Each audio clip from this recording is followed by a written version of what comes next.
So, folks, Thomas Massie now has the votes that he needs to release the Epstein files, and Maga Mike Johnson and everyone in Washington is absolutely losing their mind because out in Arizona in the 7th District, Adelita Gralva was elected, and she is going to be the vote that they need in order to release the Epstein files. And this is going to be very interesting to see what happens because I've heard they're going to try to delay her being sworn in. They're doing everything they can to stop this, and these are the people, I want to keep pointing this out, these are the people who ran on release the Epstein files.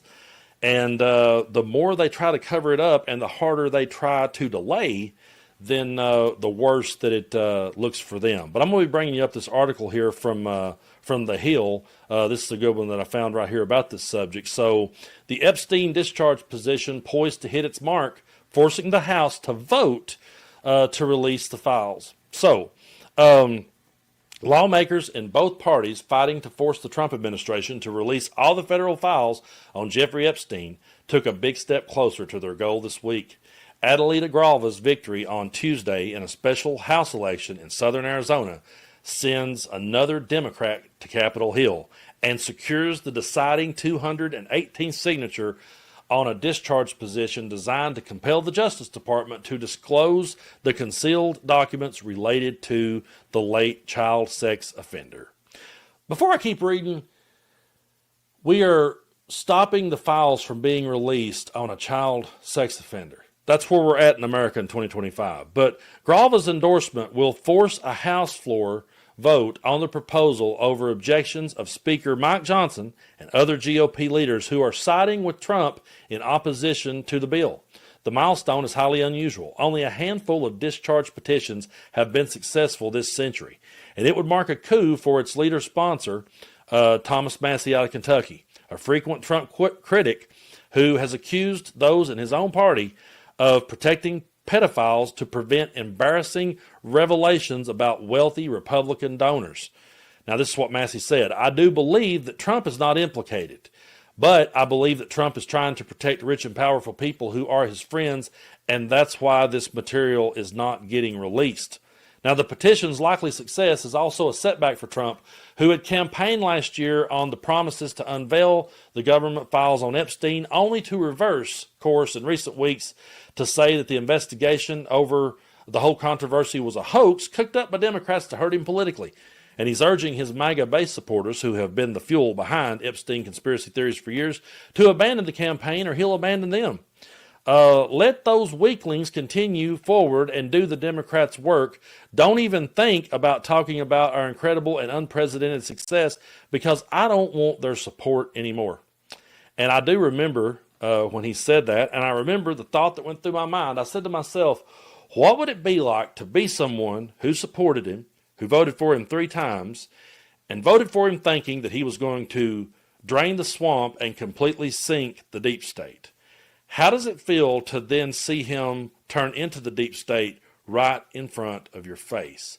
And there was another article came out from the Wall Street Journal where Trump may have incriminated himself. He actually may have admitted to more than he meant to.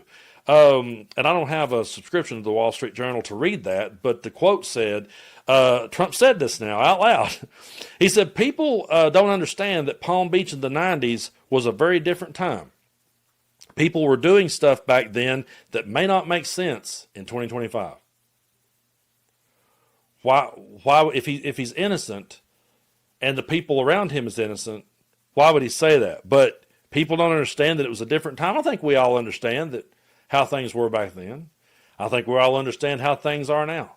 And I think that if you were innocent and you really were about draining the swamp and you really were about going after the deep state, here's your chance. I mean, this is the moment. This is Donald Trump's moment to do what he said he was going to do. It's his moment to give his supporters and his followers everything that they've been waiting for the last 10 years. Because they've been waiting to bring down the Democrats. They've been waiting to bring down every celebrity and every actor and everyone that they disagree with. They've been sitting back waiting for this moment. So I thought that Trump didn't care about Democrats and Republicans. I thought he wouldn't about, because I've had so many people say that, oh, he's not really, he don't care. He'll piss off the Republicans too. Okay. Well, if they have donors that's on the list, let's say Trump is completely innocent. If he has donors on the list, he's protecting them. And right now, more than ever, we're seeing people say that they are Charlie Kirk. That's something we're seeing a lot. We are Charlie, they say.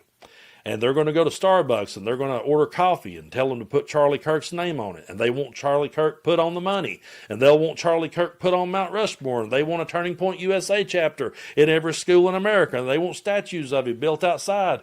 Well, if that's the case, then I also think that you should do what Charlie would have wanted. If you're really going to truly carry on his legacy, then do what he wanted and release the files. I think the DOJ should immediately move to unseal all the Epstein documents in the Southern District of New York. Yeah. Everything. Everything except child sexual assault material. I think every file should be released to the public the same way as the JFK files. Let the American people decide. Put them out there, because if there's nothing in there, then we can see there's nothing in there. Now, yeah, that's exactly it. If there's nothing in there, then you can see that there's nothing in there, and let the American people decide. That was Charlie Kirk, who they say, we are Charlie. Well, if you're Charlie, you should continue. If you're going to go to bat for all the horrible shit that he said, you could go to bat for that one. That quote there, I'll get behind. That's one Charlie Kirk quote that I will push and say, yeah, release the files. But that kind of puts Maga in a pickle, don't it? It puts them in a pickle when their martyr, their prophet, the guy they compared to the Apostle Paul and said would have been the 13th disciple, he's saying do it. But then Trump is still saying, well, people don't understand. Palm Beach was different back in the 90s. That was a different time. We did things differently back then. Yeah, we've done a lot of things differently in the past, and it don't make them right. And it doesn't change where we're at now. One of the things about this argument that has got me ever since Elon first came out and said, well, the reason why Trump won't release the files is because he's in the files. And ever since Pam Bondi said they're on my desk, the list is on my desk, and then she backtracked and said, oh, no, wait, hold on. It's actually not there. Ever since this whole thing happened, people have tried to say, well, why didn't Biden do something, man? He had it. Why didn't he do something?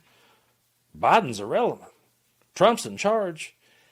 And if he's innocent, he didn't do anything, and his donors are innocent, they didn't do anything, then release the files, like Charlie Kirk said, let the American people decide.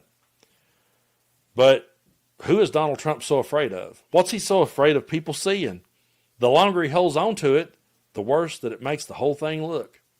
And when you have victims coming out and speaking up and standing at the Capitol and talking about their horrific experiences with Epstein, and you got planes flying over them while they're trying to do that, and you're on there accusing them of everything under the sun. I saw people saying they were actors, and I saw people saying they were being paid to say that.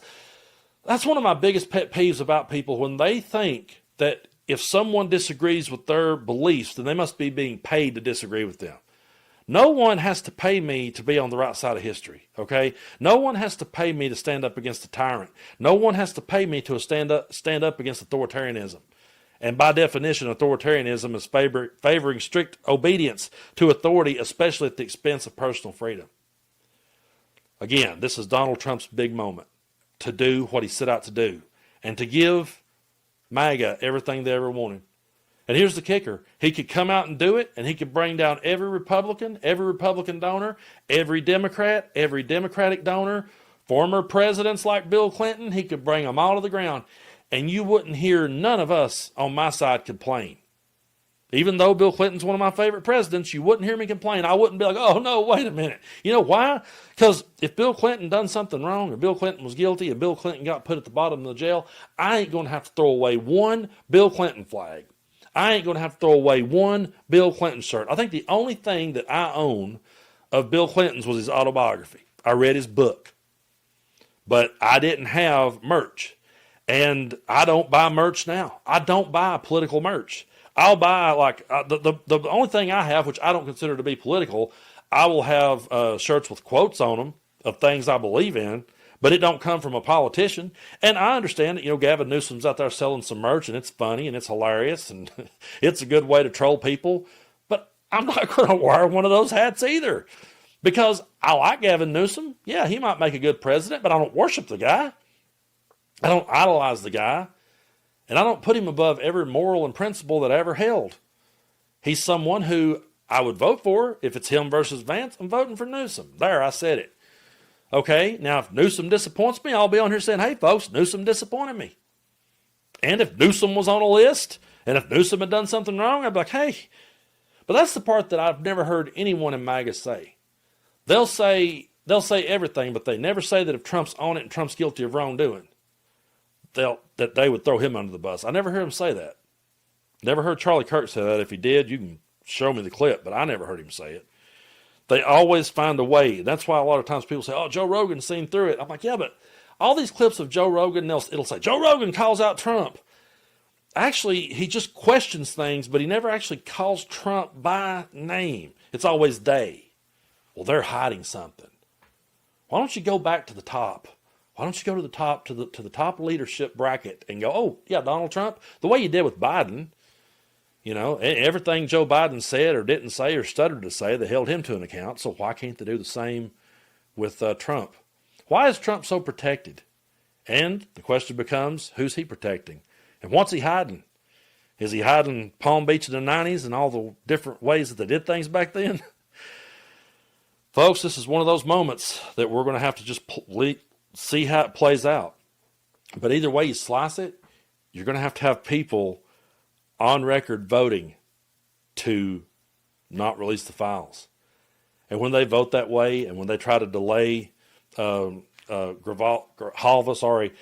they try to delay her being sworn in, the longer they do that, and the more they try to delay, and the more they try to pivot, the more guilty they're going to look. And then if it comes down time and they actually have to vote, they're going to be voting to protect child sex traffickers. And how's that going to go over at their next town hall meeting?